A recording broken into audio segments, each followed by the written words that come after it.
good morning, good afternoon, good night. I'm excited that you chose to hang out with me yet again on Wisdom on Wednesday. My name is Ray, and I'll be hosting you. I'm so grateful that you guys have been hanging out with me. Elated that you take out time weekly to hear what the gray-faced man has to say. Thank you for subscribing. Thank you for sharing the podcast. Thank you for sharing the podcast with relatives. I appreciate that. It means a lot. We're super close to getting to 1,000 subscriptions. And I remember just a few months ago, we were asking so we can get to 500, and you guys came through. So I'm pleading, asking again, share the video, subscribe if you haven't, so we can get to 1,000 subscriptions. Give us a little bit more freedom on this here YouTube. So today, as per usual, I wanted to encourage you all with some things that I've been praying about to encourage myself. So wise people, when are you going to start showing up for yourself? Wise people, it's time for you to start showing up for yourself. In today's age, it's very easy to qualify and quantify all the tasks and all the people you have to take care of each and every day. I'm reminded of my wife. I'm reminded of many women who have endless amount of lists that they wake up in the morning thinking about other people. They go to bed dreaming about other people and other people's goals and aspirations. My daughter just started high school, and my wife is just excited because she wants to help her be successful, and that's good. My son's coming into adulthood, so I want to help him with the decisions of moving from a teenager into an adult. And many times those thoughts that I have on my mind is I don't want him to have the same issues that I had, so I kind of want to live it for him. Can anybody relate? But in order for these people to be efficient, in order for my son and my daughter, my wife and myself to be efficient in who we're supposed to be, there's times where we've got to show up for ourselves.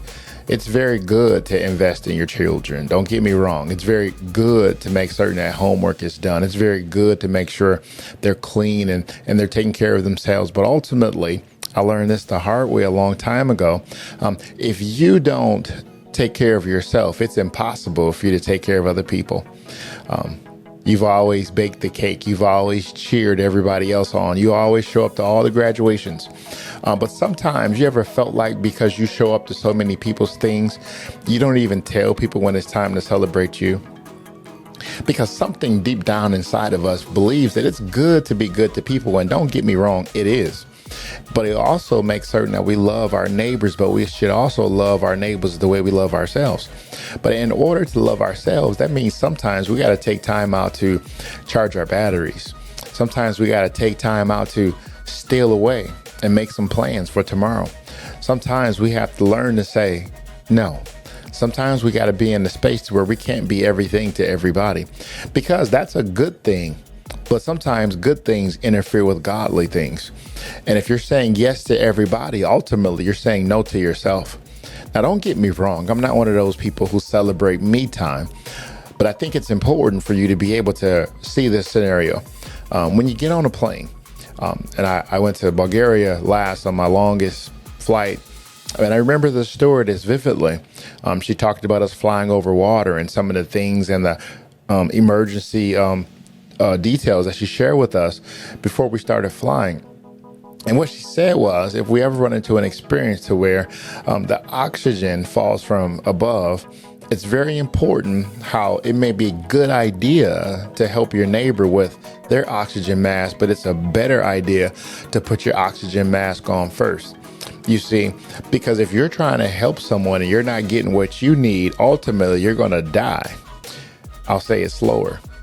If you're trying to help everybody else get to their goals and you're not replenishing yourself, ultimately you're going to work yourself to death. Ultimately, you're going to fizzle out. So it's okay for you to recharge your batteries. It's okay for you to put your oxygen mask on first so that you can be adequately fed, so you can feed other people. I serve as a pastor in my local church, and it's very commendable to do for others. It's in us, something weird about us. We want to help people all the time, and there's nothing wrong with that. But ultimately, it's very hard, frustrating for your family, frustrating for your church, frustrating for you that you're always there for other people, but don't make time for yourself. Because if you don't make time for yourself, God has created us in such a way that our bodies will shut down for us. Our bodies will help us know that you're going to take 2 or 3 days off. I was in a gym a couple of weeks ago, and I did an exercise I hadn't done in about 15 years. I didn't hurt myself in the gym. Well, let me say that differently. I'm pretty sure I hurt myself in the gym, but I didn't feel the effects of my hurt while I was in the gym. And I was at home doing something leisure, and my back reminded me, oh, it's time to take off about 4 days. And anybody who knows me, I really enjoy going to the gym. For me not to go for 4 days was really hard. But the reason I'm sharing that story with you is this. Sometimes your body, sometimes your life, sometimes the things around you will make a decision for you when you don't have the courage to make the decision for yourself. Everything that you do for everybody is wonderful. But if you don't take a day to go get a massage, if you don't take a day to go get your nails done, if you don't take a day to go and just walk and put some sand between your toes, you're not going to be good to anybody. But you have to learn how to show up for yourself. And sometimes people come from backgrounds where you didn't have anybody celebrate you. You didn't have anybody tell you were special. You didn't have anybody say, take time for yourself. So you're doing what you learned. I completely understand that. But I'm here today as your wise friend to encourage you. You've been doing a great job. You've invested in everybody. You've planted the seeds. You've watered them. Now it's time to watch them grow. And just because you're watching those seeds grow and come to fruition doesn't mean you have to stay long on your leisure.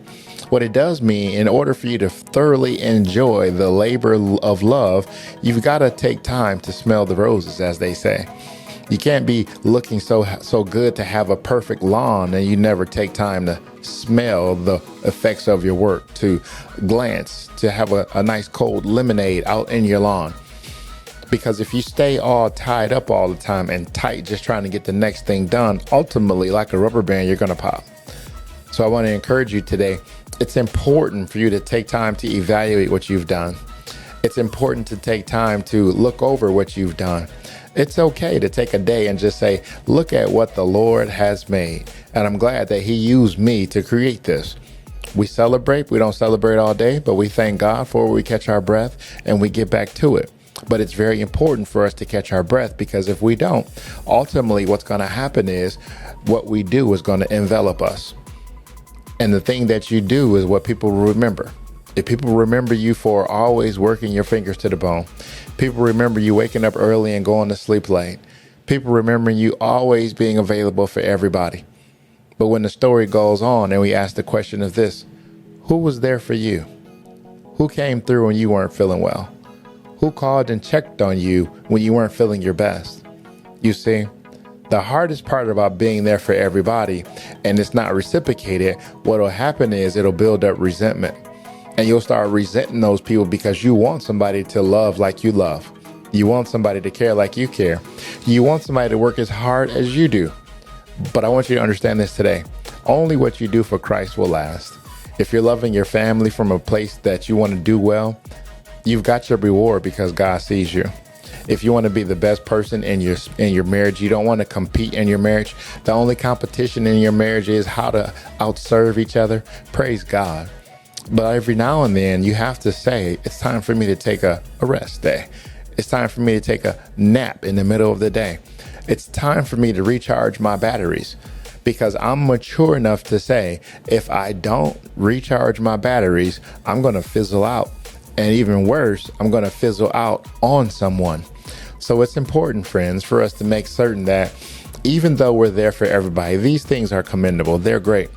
But when are you going to show up for yourself? I'm reminded of when I was a young man, whenever we had something celebratory going on, my mother would always bake a cake. And everybody knew about my mom's cakes because she had this special ingredient that everybody just loved. It was called butter. So if the recipe called for a couple of sticks of butter, she put in way more than the recipe called for. And the balance and the way it looked and the way it smelled, even before you came in the house, it just made everything perfect.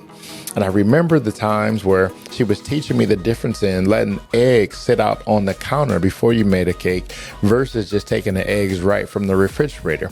And I asked her, I said, why is that so important? And she says, well, I don't have time to tell you why it's so important, but I'll tell you that if you're going to make something for somebody, make sure it's something that they're going to enjoy and you're just not putting ingredients together and calling it a cake. It's something that changed my life. That just because it's easy for me to do and it's easy for me to just scratch something off my list doesn't mean that it's going to be good for the person I'm preparing it for. So if I'm so tied up always baking cakes, if I'm always tied up watching children, if I'm always tied up doing things of the ministry, when am I going to have time to put icing on the cake that I've made? When am I going to have time to actually build up the things that I'm trying to build up personally so I can continue to do these things for other people? Some people have made goals, aspirations, and plans to go and get their fitness together. You know what? This year, I'm going to start walking outside. This year, I'm going to get back in the gym. This year, I want to start riding my bicycle. But you can't take care of yourself because you have an internal obligation to help someone else. You see how this goes? It's a cycle. We make plans, then we feel bad about making plans for ourselves because we feel obligated that we promised to help someone. Helping people is not wrong, but if you're helping people and you can't help yourself, you have to ask yourself the question, when am I going to be able to show up for myself so I can be my authentic self for these people I'm helping?